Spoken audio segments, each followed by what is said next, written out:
ओवैसी साहब कह रहे हैं कि मुसलमानों को अपना रहनुमा खड़ा करना चाहिए, अपनी लीडरशिप खड़ी करनी चाहिए। जनसुराज भी यही कह रहा कि 20 करोड़ मुसलमानों का रहनुमा कोई प्रशांत किशोर नहीं हो सकता है। हर हालत में मुसलमानों का नेतृत्व आपके समाज से उठे हुए लोग, जद्दोजहद किए हुए लोगों के हाथ में ही होना चाहिए। लेकिन फर्क एक है, ओवैसी साहब ये कह रहे हैं कि मुसलमानों का रहनुमा मुसलमानों के बीच से कोई होना चाहिए, उनको जद्दोजहद करके अपना नेतृत्व लेना चाहिए। और जनसुराज ये कह रहा है कि मुसलमानों का रहनुमा मुसलमान होना चाहिए, लेकिन वो जब जद्दोजहद करे तो उन हिंदुओं के साथ मिलकर जद्दोजहद करे जो विचारधारा के आधार पर आपके साथ चलने को तैयार है, तभी आप भाजपा को हरा पाएंगे। और इसके लिए आपको प्रशांत किशोर से सीखने की जरूरत नहीं है। आपके हमारे पुरखों में इस देश की आजादी की लड़ाई में यही समीकरण था। MY नहीं था, MYPY नहीं था। आजादी से पहले आजादी की लड़ाई किसने लड़ी?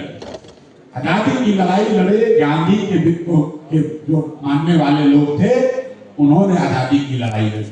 जो बाबा साहब अम्बेडकर के साथ थे, उन्होंने आजादी की लड़ाई लड़ी। जो कम्युनिस्ट और समाजवादी सोच के लोग थे, उन्होंने आजादी की लड़ाई लड़ी। जो मुसलमान था, उसने आजादी की लड़ाई लड़ी।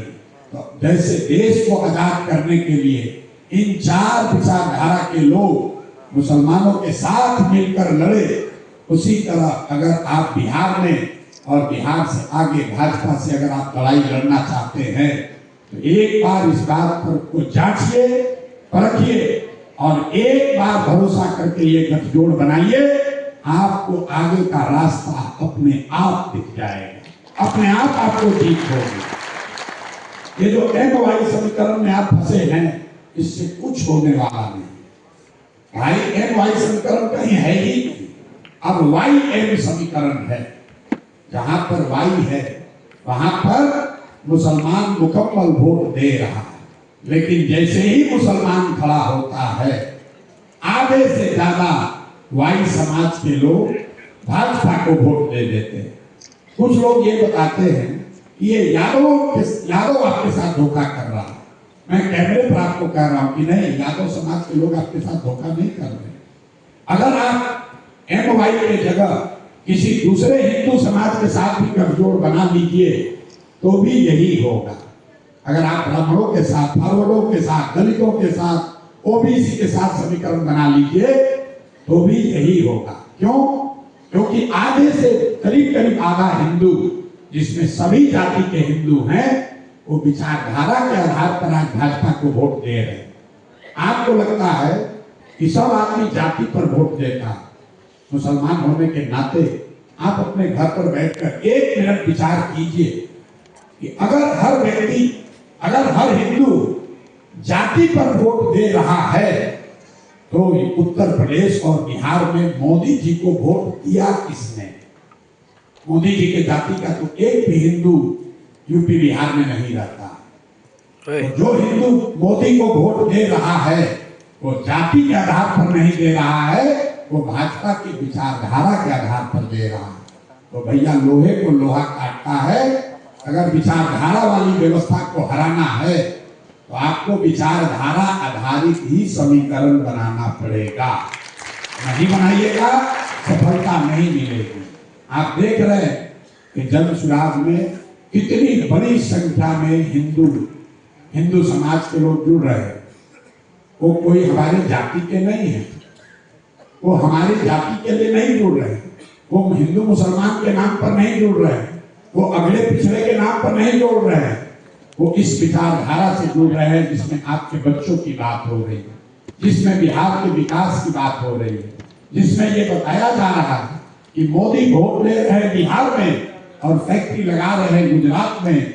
मोदी तुमको ट्रेन दे रहे हैं, बस दे रहे हैं, लेकिन इन बसों से, इन ट्रेन से तुम्हारे बच्चों का भला नहीं होगा, क्योंकि इसी बस में, इसी ट्रेन में बैठकर आपके बच्चे गुजरात जाएंगे मजदूर बनकर, और गुजरात का आदमी बनेगा फैक्ट्री का मालिक और बिहार के बच्चे बनेंगे फैक्ट्री में मजदूर।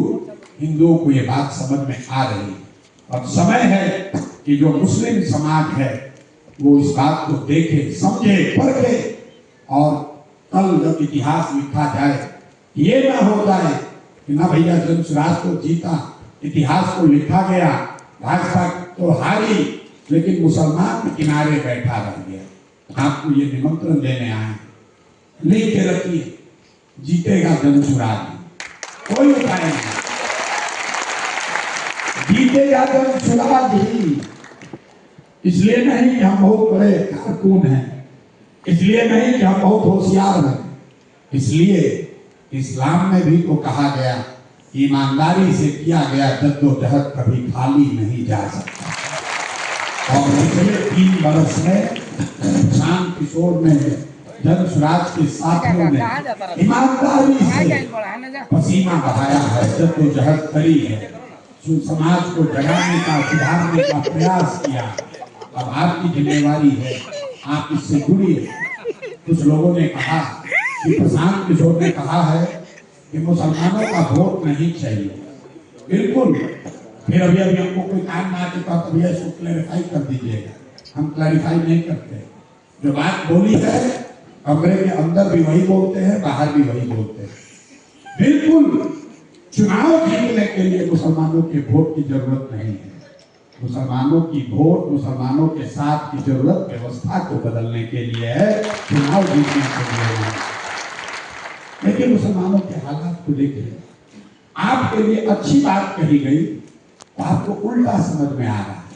मुसलमान को बता रहा करे, प्रशांत किशोर तो कहा है कि मुसलमान का वोट का जरूरत नहीं, हम लोग काहे इसके साथ जाएंगे। अरे मेरे भाई, आप सिर्फ सत्ता को हासिल करने का जरिया बनकर रह गए। आप व्यवस्था में आपकी कोई भूमिका नहीं।